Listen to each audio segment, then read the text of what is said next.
Bismillahirrahmanirrahim. Assalamualaikum warahmatullahi wabarakatuh. Perkenalkan, nama saya Siti Aisyah dengan nomor induk mahasiswa 1862050224. Saya dari Prodi PG PAUD Universitas Pancasakti Bekasi. Di sini saya membuat video ini sebagai pemenuhan tugas ujian tengah semester mata kuliah Strategi Pembelajaran dengan dosen pengampu Bunda Ari Widyastuti MPD. Di sini saya akan sedikit memaparkan tentang model dan strategi pembelajaran yang efektif untuk anak usia dini serta penerapan yang telah saya lakukan di sekolah saya.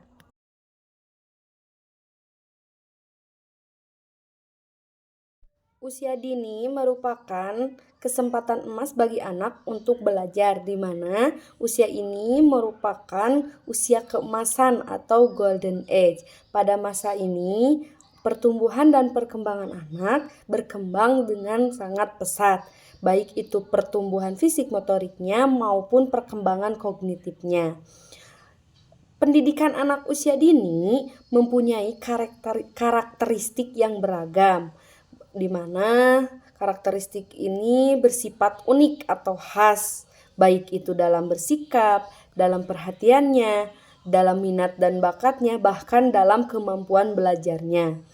Dalam keunikannya ini, anak usia dini perlu adanya strategi pembelajaran yang diberikan agar proses pertumbuhan dan perkembangan anak ini terstimulus dengan baik.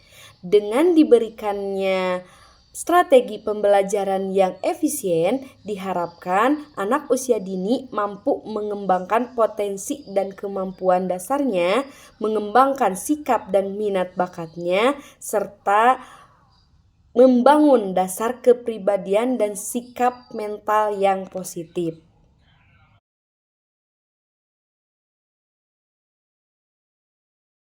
Metode pembelajaran atau strategi pembelajaran yang efektif untuk anak usia dini terdapat beberapa aspek. Di antaranya yang pertama ada berpusat pada anak, di mana penerapannya itu harus berdasarkan kebutuhan serta kondisi anak, bukan atas keinginan atau kemampuan dari pendidik. Yang kedua ada partisipasi anak, di mana pembelajaran yang diberikan harus ditujukan untuk membangkitkan rasa ingin tahu pada anak, guna anak mau ikut berpartisipasi aktif pada saat proses pembelajaran.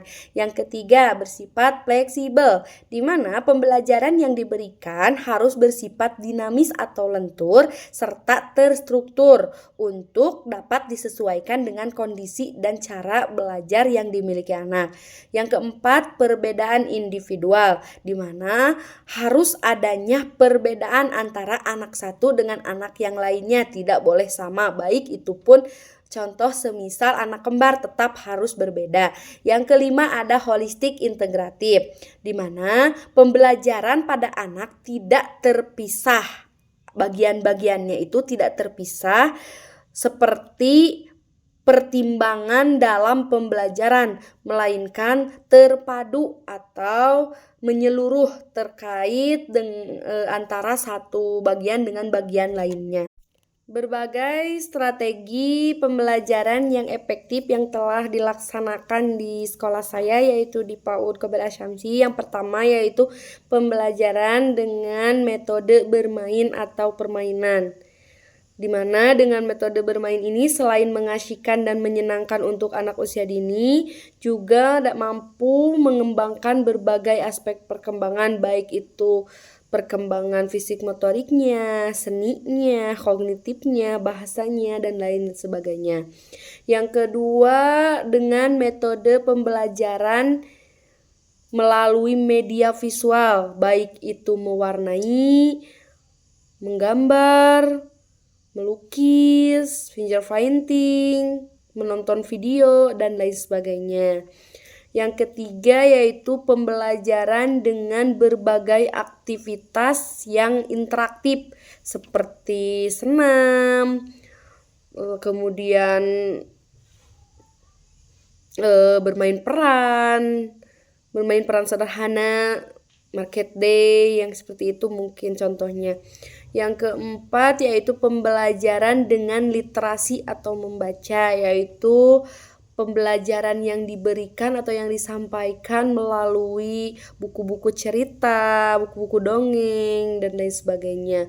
Yang kelima ada pembelajaran dengan media atau alat peraga edukatif yang beragam yang diberikan oleh guru atau pendidik.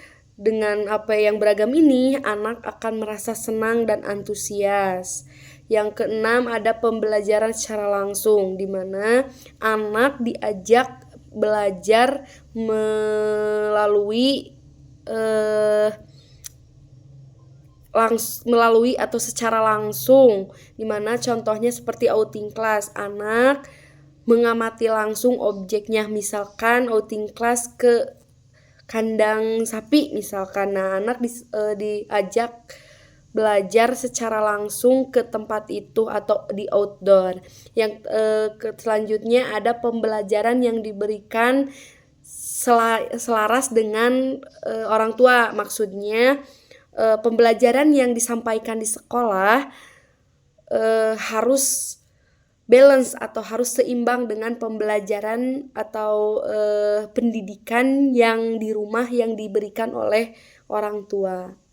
Nah, adapun model pembelajaran anak usia dini yang sudah diterapkan di PAUD saya atau di sekolah saya, yaitu model pembelajaran kelompok, di mana dalam model ini pembelajaran yang dilakukan atau dilaksanakan secara berkelompok dengan beberapa kegiatan, baik itu 3 atau 4 kegiatan yang berbeda dalam satu kali pertemuan atau satu hari itu, dan anak harus bergiliran melakukan aktivitas atau proses kegiatan main tersebut. Nah, mungkin kesimpulan dari materi ini, strategi pembelajaran yang efektif untuk anak usia dini tiap lembaga sekolah pasti berbeda-beda. Namun, mungkin memiliki tujuan yang sama, yaitu sama-sama ingin mengembangkan pertumbuhan dan perkembangan anak secara maksimal dan seefisien mungkin. Adapun strategi yang diberikan harus sesuai dengan kebutuhan dan kondisi yang dimiliki anak.